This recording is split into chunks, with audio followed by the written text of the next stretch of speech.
কি অবস্থা তোমার? হঠাৎ এমন কথা? কি হয়েছে তোমার?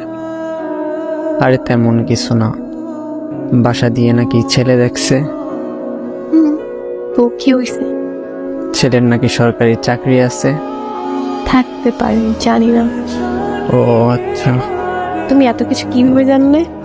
তোমার কাজিন বলছে। ও আচ্ছা, এইসব খবর ও ভালো রাখে। তোমার পরিবার তো মনে হয় রাজি। কি করবে এখন?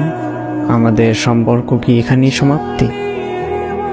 এই শোন, বিয়ে আমি করব, আমার পরিবার না। আর তোর এত কিছু কে ভাবতে বলছে? তোর সামনে পরীক্ষা, তুই পড়াশোনায় মনোযোগ দে। আমি তোর ছিলাম, তোর আছি, তোরই থাকবো। তুই পরীক্ষাটা দে আগে, তারপর হাত ধরে নতুন জীবন শুরু করব। সত্যি তো? হ্যাঁ সত্যি। তোর হাত ধরছি কি অন্য কারো হয়ে যাবো এই জন্য নাকি?